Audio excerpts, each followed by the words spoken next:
13h en Gambétika, 13h à Douala. Mesdames et messieurs, bonjour, bienvenue au journal sur Canal 2 International. Chose promise, chose due, les souscripteurs de la mission internationale pour le développement de l'Afrique passent à la caisse. Environ 4,8 milliards de francs CFA seront partagés selon le prorata des souscripteurs. 1000 souscripteurs sont concernés pour ce premier jour. Les souscripteurs émargeront 31% de leur dû. Le gouverneur de la région du centre a lui-même procédé au lancement de l'opération ce matin. Les détails dans ce journal. 97 millions de secouristes bénévoles sont à l'honneur ce 8 mai. C'est la journée mondiale de la Croix-Rouge. À travers 176 pays dans le monde, les secouristes bénévoles se déploient dans les stades, dans les accidents de la circulation et en situation de catastrophe naturelle. C'est également la date anniversaire d'Henri Dunant, le fondateur de la Croix-Rouge, et le 72e anniversaire de la Croix-Rouge camerounaise. Dans ce journal, vous aurez les dernières informations des Jeux universitaires 2019 à Chang. L'INJS tient encore le peloton avec 12 médailles en or, suivi de l'Université de Douala qui a détrôné l'institution tout de sa deuxième place. Et l'Université de Douala totalise 7 médailles en or, suivi de l'Institut Siantou qui est désormais relégué au 3e rang avec 6 médailles en or. Dans ce journal, vous aurez les dernières informations de Chang de par notre envoyé spécial Alex Lembe.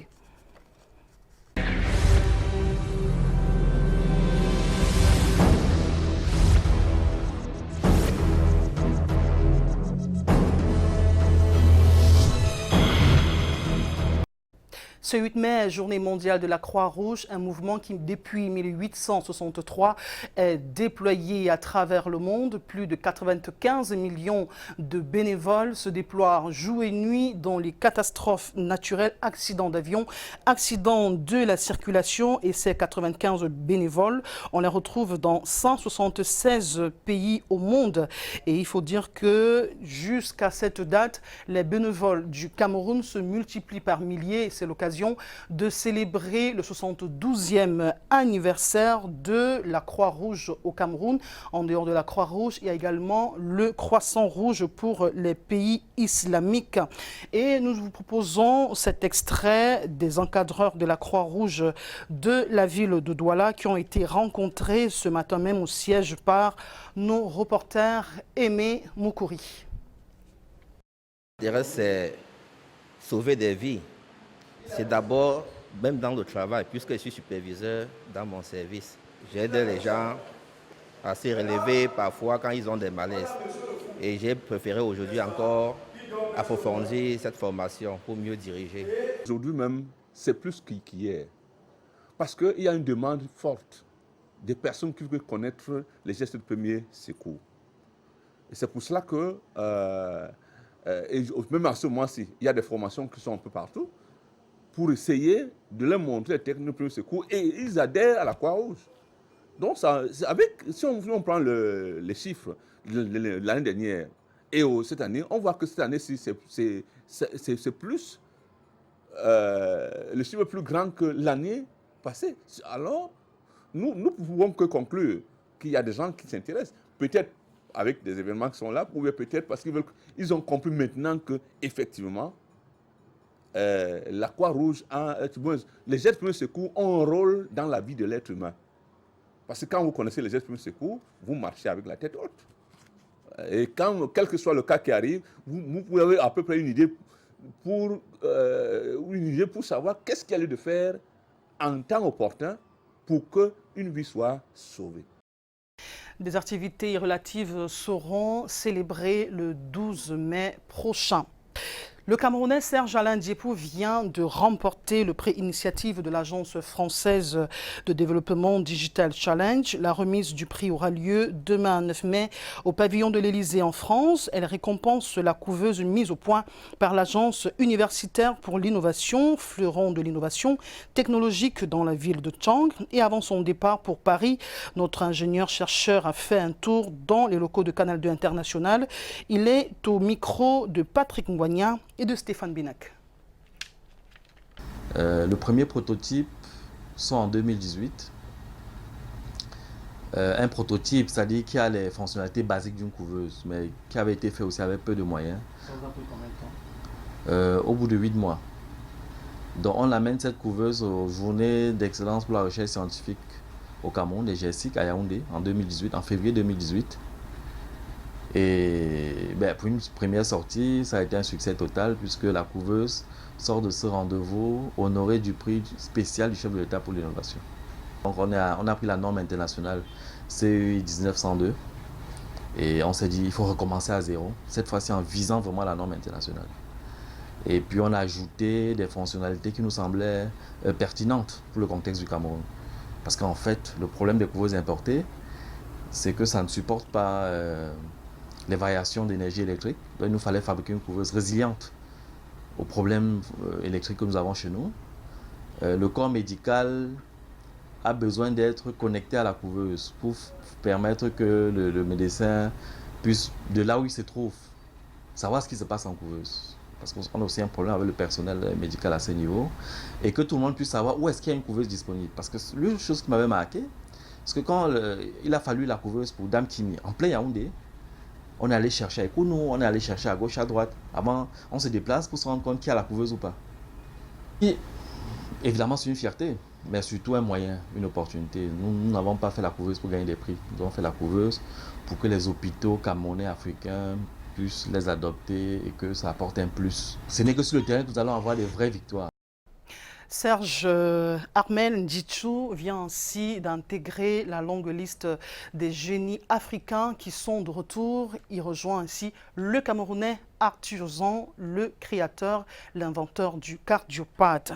Parlons agriculture dans ce journal. La production cacaoyère est en débat en ce moment en Nduk, dans le département du Bam et Inubu, région du centre Cameroun. Autorités administratives et agriculteurs sont en conclave pour initier des initiatives qui vont permettre de booster la production et d'extirper de ce secteur d'activité les manipulateurs qui font de la surenchère. Reportage de l'île Piéjou et d'Espoir Baïha. L'arrondissement de Nduk est leader dans la production du cacao dans le département du Mbam et Inubu, région du centre. Pour conserver cette place, agriculteurs et autorités locales examinent des axes majeurs pour améliorer la productivité malgré les difficultés quotidiennes. Entre litiges fonciers, manque d'engrais et absence de communication, des efforts doivent être faits pour produire davantage. Les difficultés sont énormes. Déjà, en tant que planteur, la difficulté que je rencontre, c'est parce que je ne suis pas suivi. Nous avons un poste agricole, et le chef de poste agricole a été affecté, mais il n'a jamais pris le service. Chaque fois, au bout d'une année, on voit comment ça a marché, on voit ce qui n'a pas marché. Mais ce qui est toujours important, c'est qu'à la fin, tous les produits que la coopérative peut avoir, on les distribue aux membres. Le sous-préfet invite ses producteurs de cacao à se regrouper en coopérative agricole pour mieux faire entendre leur voix et surtout mettre à l'écart les opportunistes dont la mission première est de brader les prix sur le marché. Ils ont encore du mal à se mettre ensemble. Ils ont encore du mal à regarder dans la même direction, à unir leurs efforts pour développer leur secteur d'activité qui est en grande partie ici avec la production de cacao. Séance tenante, des taux d'engrais leur ont été remis pour accroître leur production. Barrage de Mambélé, on s'intéresse aujourd'hui à son impact environnemental. Le ministre Elie Pierre en charge de l'environnement et de la protection de la nature vient d'y effectuer une visite à l'effet de s'enquérir des problèmes que pourrait causer ce barrage à la nature. Selon le ministre, le constat est plutôt satisfaisant, mais de l'avis de certains riverains, ce barrage a permis de détruire leur milieu de vie, surtout leur lieu sacré. Ils attendent des dédommagements de la part de l'État. C'est ce que nous disent Vanessa Mula-Kamdem et Narcisse Enama. L'impact environnemental du barrage hydroélectrique de Mambélé est tout sauf négatif pour la population riveraine. Constat effectué par le ministre Pierre Elie au terme de sa visite ici, dans la localité de Niabizane, région du Sud. Effectivement, nous sommes venus en tant que ministre de l'Environnement et dans l'ensemble, je pense que nous rendons satisfaits puisque le suivi est fait de façon satisfaisante et nous demandons qu'on continue à suivre ce plan de gestion environnementale. Bien que ce barrage concourra à combler des déficits en énergie électrique, il représente un gros problème social dans cette localité où plusieurs familles expropriées attendent encore leur dédommagement. Au plan environnemental et social, le projet hydroélectrique de Mambélé nous a apporté beaucoup de choses. Nous avons eu des impacts positifs. Les impacts positifs, c'est qu'il y a le barrage qui est établi. Les impacts négatifs, c'est qu'on a perdu un certain nombre de choses qui devaient être compensées. L'impact environnemental du port, leur dédommagement. Au plan environnemental et social, le projet hydroélectrique de Mambélé nous a apporté beaucoup de choses. Nous avons eu des impacts positifs. Les impacts positifs, c'est qu'il y a le barrage qui est établi. Les impacts négatifs, c'est qu'on a perdu un certain nombre de choses qui devaient être compensées. C'est-à-dire on a perdu les terrains, on a perdu les lieux sacrés. Les gens ont perdu tout leur terrain, surtout ceux de la zone d'emprise. On ne sait pas quand est-ce que dit l'État. Avant de commencer le projet, nous avons vu toutes les études nécessaires, parmi lesquelles l'étude d'impact environnemental et social. Nous sommes en train de terminer les constructions des maisons d'installation et de réinstallation des populations affectées à Loum 1 et Loum 2. Les travaux continuent. Bientôt, ils seront L'arrivée recasés. du ministre de l'Environnement et de la Protection de la Nature, ici, a contribué à rassurer les différents partis. Dans une série d'actes signés par le président de la République figure l'octroi de la signature, la délégation de signature au secrétaire général de la présidence de la République, un acte qui nourrit des polémiques. Certains y voient la matérialisation de la mainmise de ce dernier, Ferdinand Ngongo, sur le pouvoir. Dans ce reportage de Patrick Christian Ndobo et de Guy Photo, une question est posée. La signature, la délégation de signature et la délégation du pouvoir, y a-t-il une frontière poreuse? Réponse dans ce reportage.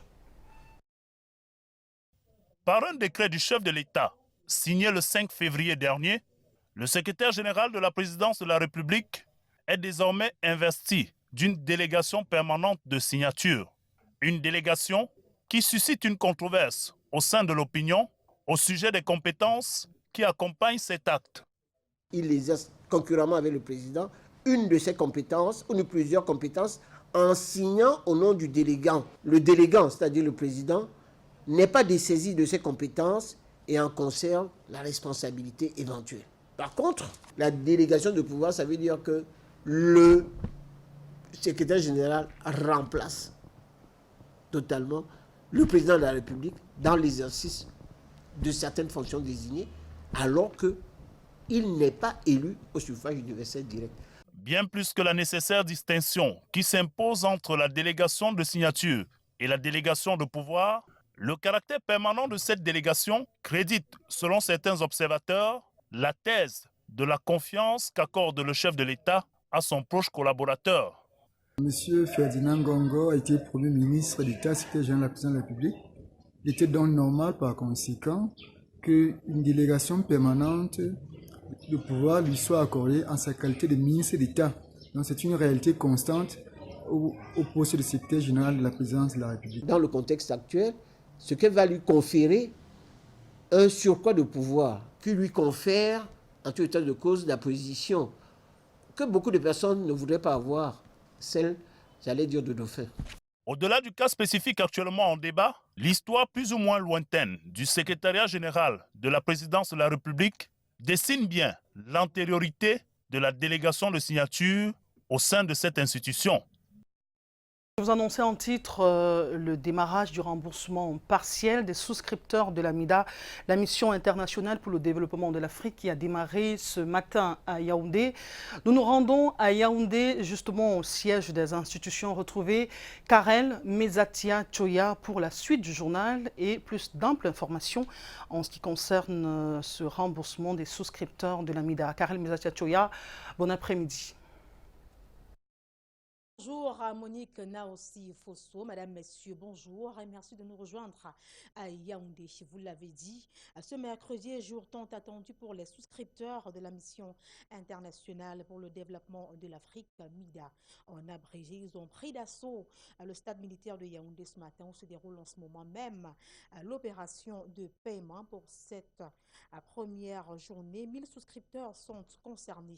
L'opération va se poursuivre jusqu'à l'épongement des 12 000 souscripteurs recensés. On rappelle, un peu plus de 4 milliards 800 millions de nos francs seront partagés selon le prorata des souscriptions, soit environ 31% du montant de souscription. Le gouverneur de la région du Centre a personnellement lancé l'opération ce matin, dont sans remercier le chef de l'État, Paul Biya, pour son geste de 1 milliard en faveur des victimes. Nous y reviendrons dans le journal présenté ce soir sur votre chaîne de télévision. Rendons-nous à présent dans les aéroports du Cameroun où les oiseaux qui sont de plus en plus menacés par les oiseaux et les hommes. Le Comité national de prévention des risques aviaires et animaliers pour trouver les voies et moyens de mieux sécuriser ces aéroports a donc siégé hier ici même à Yaoundé. Des travaux suivis de très près pour nous par nos reporters Bran Kamga et Bertrand Tassé. L'espace aéroportuaire du Cameroun, comme ceux d'autres pays, connaît souvent des violations de divers ordres dues au fait de l'activité humaine. Envahissement des espaces aéroportuaires par les populations riveraines. Nous constatons de plus en plus la présence des champs. Et quand on dit champs, c'est l'arrivée des oiseaux. Nous avons des animaux qui déambulent le long des aéroports. Et ça, c'est de nature à ne pas rassurer. D'où l'urgence de sécuriser nos aéroports. Sujet sur la table mardi lors de la deuxième réunion du Comité national de prévention du risque aviaire et animalier tenu à l'aéroport international de Yaoundé. Il est nécessaire pour les aéroports, notamment pour ce qui nous concerne, les trois principaux internationaux, que sont Yaoundé, Douala et Garoua, de faire en sorte que la sécurité soit le maître mot. Diminuer au maximum le risque aviaire et animalier pour rendre nos aéroports les plus performants et surtout les plus sûrs. Autre exigence à laquelle doivent travailler les aéroports du Cameroun, la certification.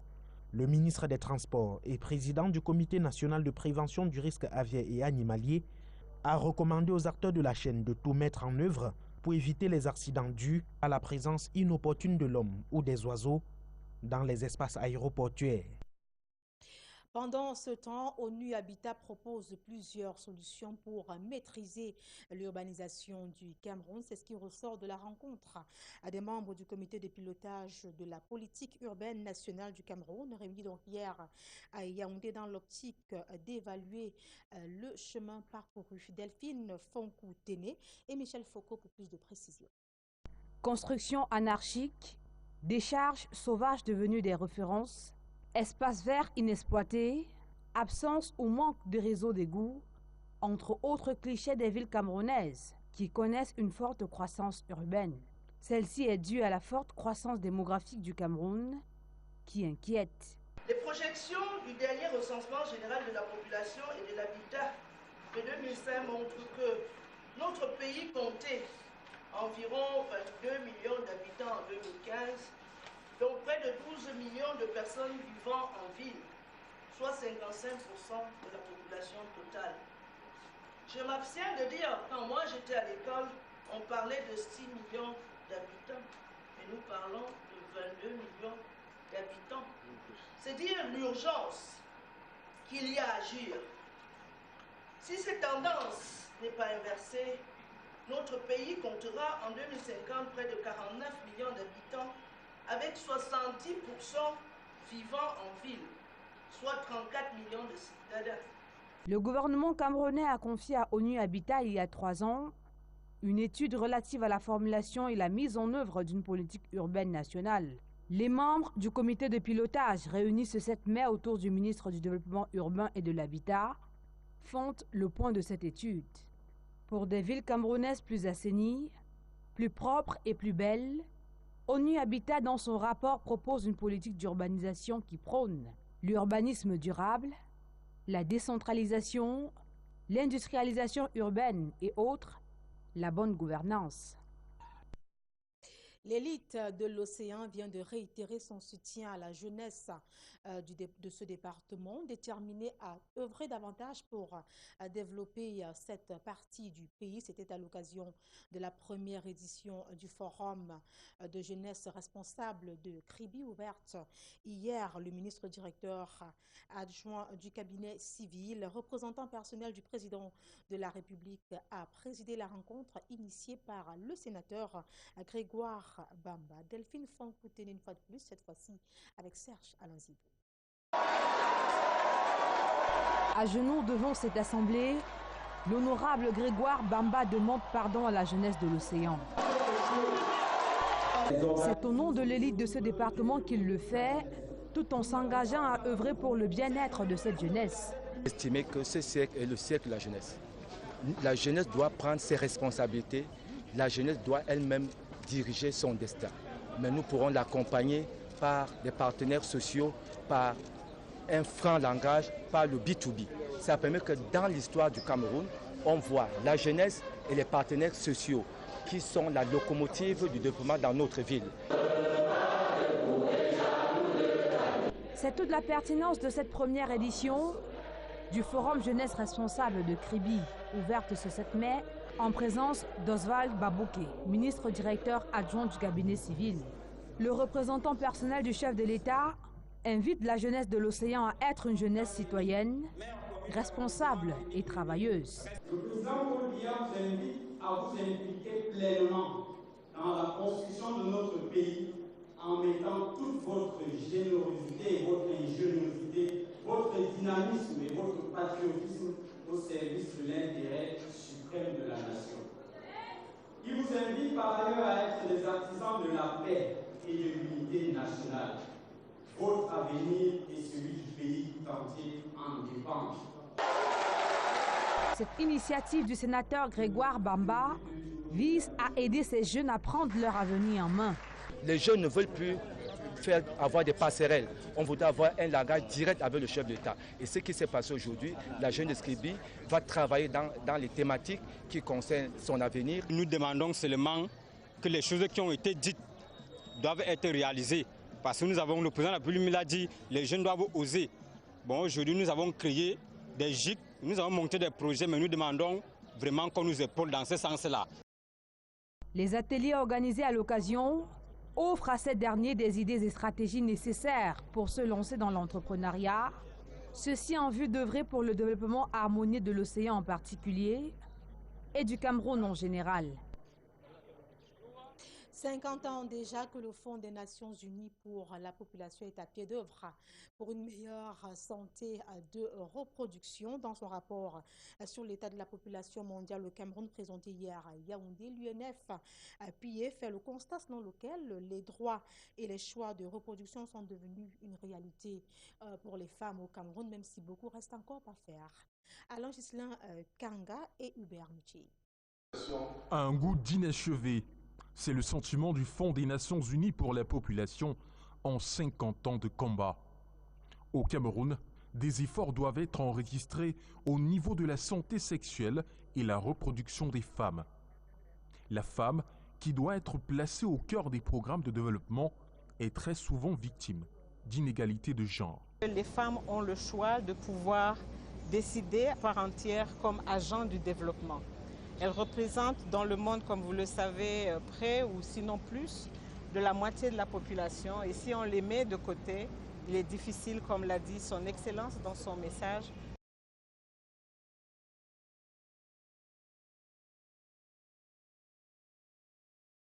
s'excuse pour la qualité de cet élément. Nous y reviendrons dans nos prochaines éditions. En politique, ce mercredi est jour de vote en Afrique du Sud. Ils sont 25 millions qui convergent vers les bureaux de vote dans le cadre des élections générales qui doivent désigner les élus locaux et nationaux.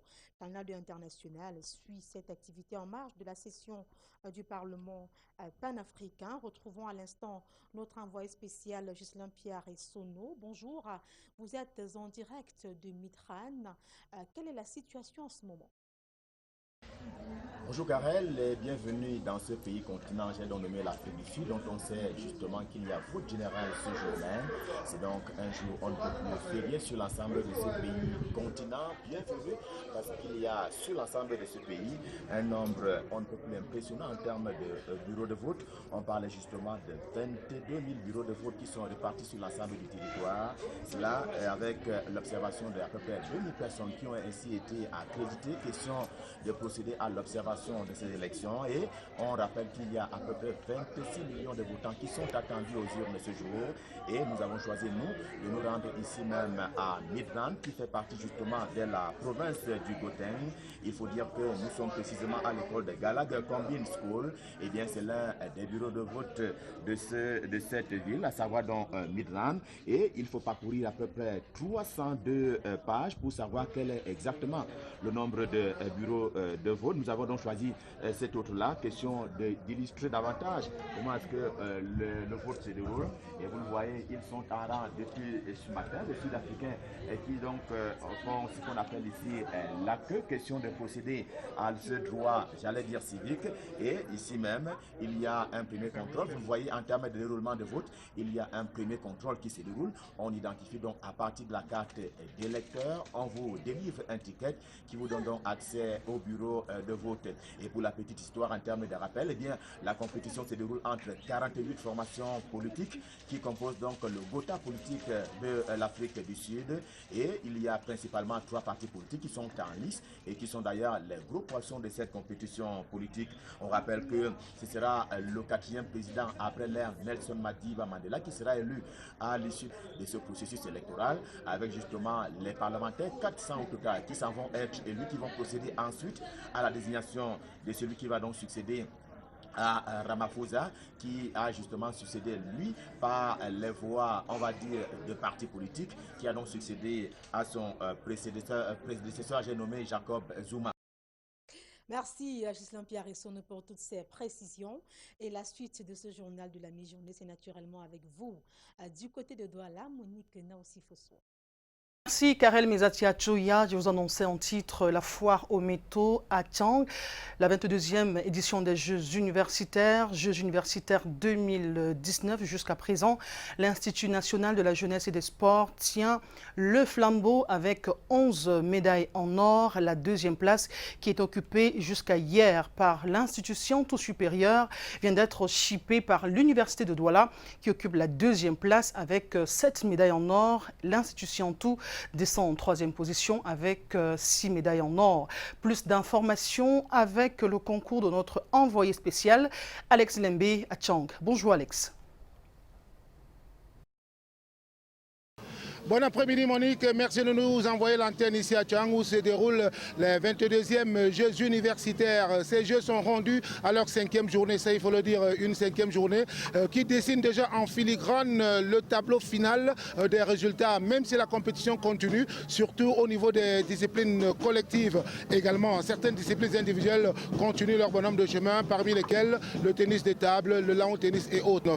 L'Institut national de la jeunesse et des sports, entendez INJS, véritable impérialiste, domine pour l'instant les Jeux avec dans son escarcelle 17 métaux, parmi lesquels 12 en or, 2 en argent et 3 en bronze. L'Université de Douala vient en seconde position avec 22 médailles pour 7 en or, 8 en argent et 7 en bronze. Sur la plus petite marche du podium, on retrouve l'Institut supérieur Siantou avec 12 médailles, soit 5 en or, 2 en argent et 5 en bronze.